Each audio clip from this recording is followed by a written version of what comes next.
responsabilidade. Primeiro, já vou começar dizendo o que eu penso. Eu tenho orgulho de ter o presidente que eu tenho no meu país. Tenho orgulho.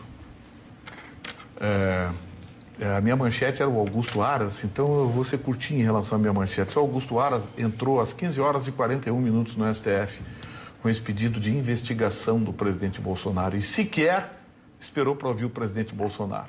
Isso porque os de sempre, não vou nem citar mais veículos, você já sabe quem, né? Ah, mas tem que pedir, porque dessa vez, porque o seu Aras, alô, seu Aras, o que o senhor está fazendo que não entrou? O Sérgio Moro terminou de falar ao meio-dia, às 3h41, o seu Aras entrou com o pedido no STF, antes mesmo do presidente Bolsonaro falar. Então, já temos mais uma revelação, já vimos a cara do seu Augusto Aras. Vamos avançar. O seu Sérgio Moro deitou falação, fez acusações graves e agora, no final da tarde, surgiu a informação de que ele teria gravações. Bom, primeiro eu achei que ele foi... ele foi mordido pela mosca azul. Porque começaram a divulgar aquela turminha das pesquisas que ele tinha não sei quanto de aprovação e o presidente Bolsonaro, e que ele tinha 75, o Bolsonaro tinha 25 de aprovação, Ele caiu nessa. Foi mordido pela mosquinha azul. Já andou tendo reunião com o Álvaro Dias, já se reuniu com gente do Centrão. O Moro não saiu hoje. E não pense que foi por causa do superintendente da Polícia Federal, não. A exemplo do Mandetta, ele vem sendo observado já faz algum tempo. O Moro foi um excelente juiz, um grande juiz, mas um ministro medíocre, para dizer o mínimo.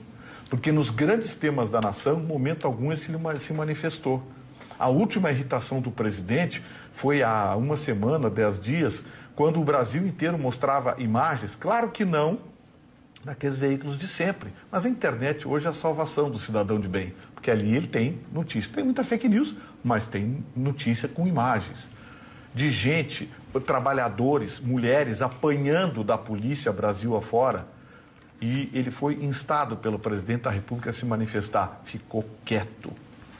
Não vou falar nem das investigações, porque depois que o Sérgio Moro assumiu o ministério, a Lava Jato desapareceu.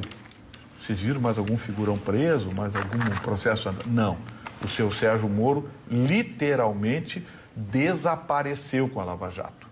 Vou avançar mais. O seu Sérgio Moro vem sendo cobrado por ações da Polícia Federal, que ele não cobrava do superintendente e o presidente passou a cobrar do superintendente. Pô, estou investigando mais o caso da Marielle do que a faca que enfiaram em mim. Ah, mas o maluco aquele enfiou a faca no presidente, menos de 24 horas depois, ele tinha 3 dos maiores criminalistas do país aterrissando de jatinho para defender ele. E aí vem dizer que não encontrou nada, que ele era um lobo solitário. Polícia Federal, comanda a Polícia Federal, que passou pelo Ministério da Justiça. Ah, mas a Marielle, Sabe? Então, assim, o seu Sérgio Moro, ele saiu porque o presidente, vamos ser bem claro, o presidente provocou a saída dele. O presidente estava observando o que estava acontecendo, aquele recado que ele tinha dado da mosquinha azul não foi só para o Mandetta, foi para o Moro. Repito, o Moro se mostrou um grande juiz e um ministro medíocre.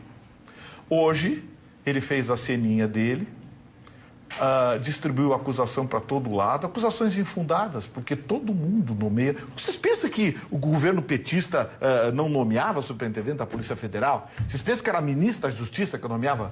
A prerrogativa do presidente era nomeado pelo presidente da República. Ah, mas vai aparelhar a Polícia Federal? Não, ele disse, eu não quero aparelhar. Existe uma independência funcional da Polícia Federal que o presidente não tem poder, mas ninguém fala isso. Está na lei. Mas ele quer alguém que seja indicação dele, porque é uma prerrogativa dele, é um direito que ele tem. O PT aparelhou o STF, nomeou 8 dos 11 ministros. Isso não é aparelhar?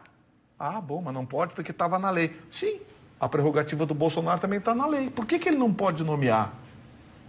Então, na minha opinião, o ministro Sérgio Moro se mostrou oportunista, se mostrou um covarde, porque não era hora de fazer isso para o país, não era hora de fugir.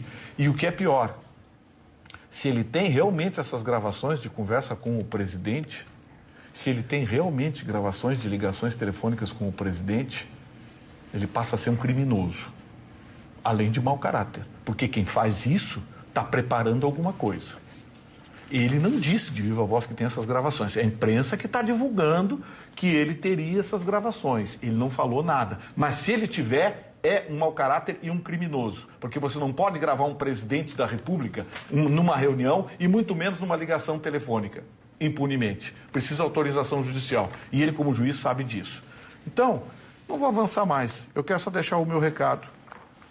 Tenho orgulho do presidente que eu tenho. E eu não vou fazer o que a imprensa e alguns estão fazendo aí. Ironizar, fazer gracinha e piadinha com a manifestação de um presidente num momento tão tenso para o país. Isso é coisa de palhaçada. Aliás, senhoras anunciantes, olhem onde vocês estão botando os seus recursos. Roxo.